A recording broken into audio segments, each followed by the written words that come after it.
switch off. No, thank you very much, Chair.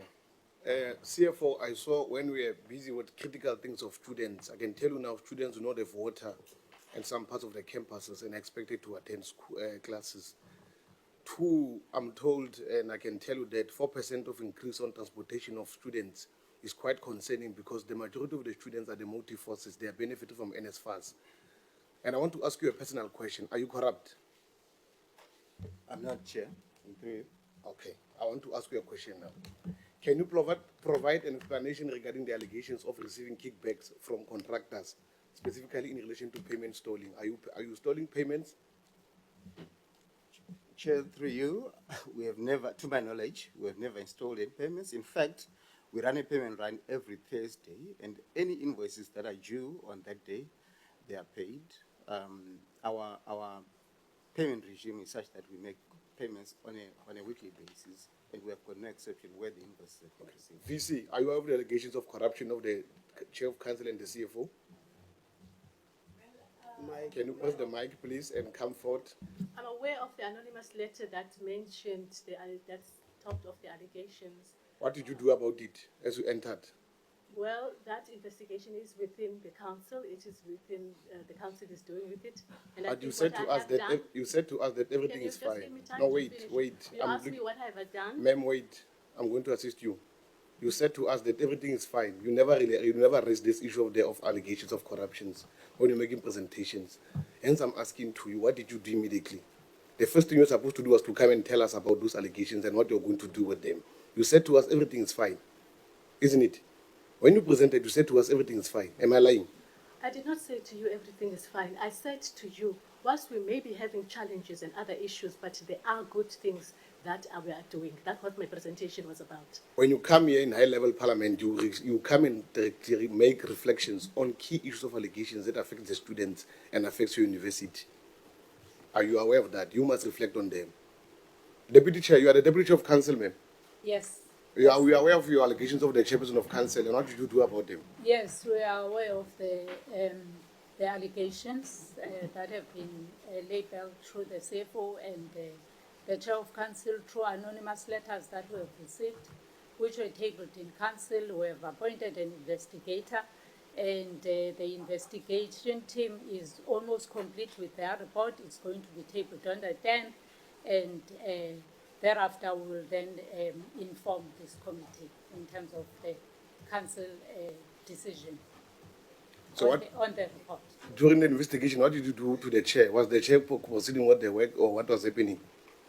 Yes, the Chair was proceeding with the work because remember, you can't just act on the allegations without having proved them, at least having some investigation done.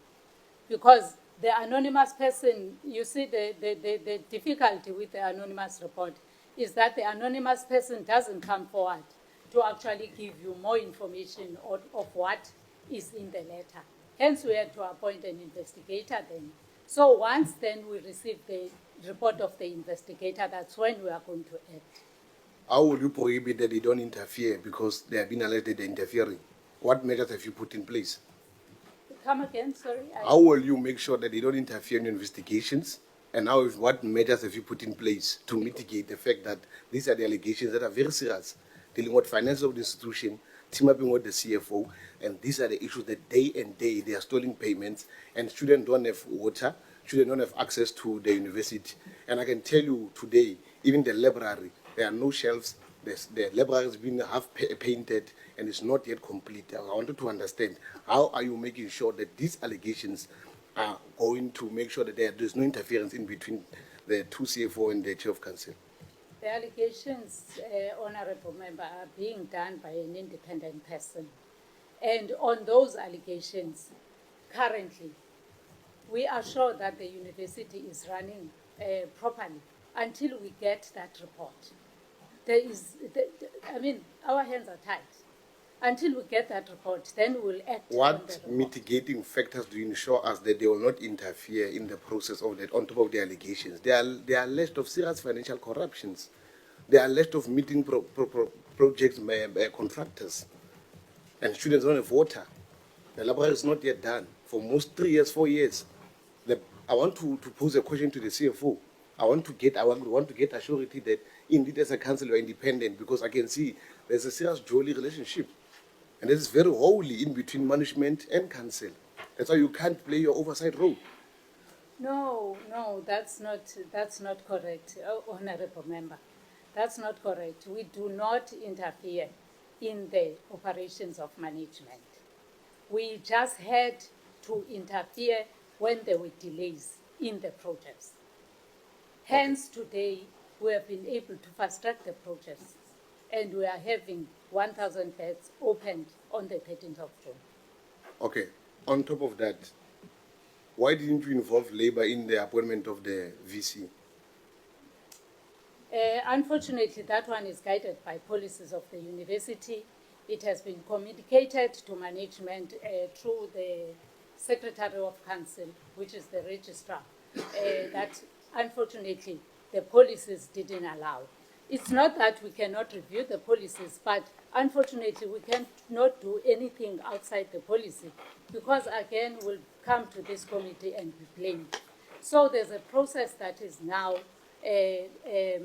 started by the chairperson of Secretary of Council to say, let's look at the policies, benchmark with other universities, see what they are doing, and review our policies. As a conscious citizen of South Africa, appointed to spearhead council, do you think it's important to exclude such an important stakeholder called the labor unions, who are workers, who are an integral part of the institution, in a critical part of appointing a VC? Do you think it's fair for you to say that it's because they're an integral part of this institution? In any country, we are expected labor to take part of the decision in terms of a management decision. And you as council, you preside over to do what? To make sure that there's unity in between the two, and they can work together so they're able to take the university forward. Do you think it's fair if labor is not involved? Honorable Chair, I'm not going to say it's fair or unfair. All I'm going to say is that we are reviewing our policies to accommodate that. Okay, can I ask you again, before the VC was appointed, what was her position in the institution? She was a DVC academic and research. Okay. Is it true that for the past 3 years, she hasn't been went to the institution? How true is it? Come again? Is it true that for the past 3 years, she hasn't been doing duties as a DVC, albeit that she was appointed as a VC? How true is it? Well, I'm not aware she has not been doing her duties. Okay, we'll furnish you with proof. Thank you. Okay, thank you very much. Let's get to you, CFO. What is the name of the company that constructed the 200 beds? The 2,000 beds. The 2,000 beds, yes.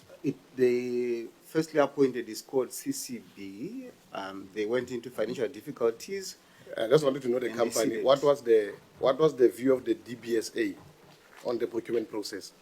The DBSA raised concerns around, for example, the advert not having been registered with CIDB. That was not a requirement by our policy or in other regulations at the time. We appointed senior counsel to look at the procurement process, where it was cleared. And we initially appointed as a university, we jointly appointed senior counsel, ourselves, SMU and DBSA, the senior counsel that we jointly appointed cleared the process, and they then subsequently agreed to funding the project. What was the amount of the initial project? The initial project was supposed to be 533 million from a construction point of view. That 533 million was then reduced to 498 million because after consulting with the Department of Education and Training at the time, we realized that the room sizes were bigger than the minimum norms of the DHEAD. So we reduced the size. Then the contractor was also forced to reduce the amount to 498 million from 533. If the amount went up or it went down? Initially, it went down because of the appointment and the sizes of the rooms. But subsequent, during construction, like I indicated, the rocks that were found, I'm not telling the truth. Was the escalation of 49 million from the contractor only. But I haven't gone to other escalations. When the contractor's costs go up, the principal agent that Royal Asconi has been referred to, who was responsible for the project management. How much did it go up or down?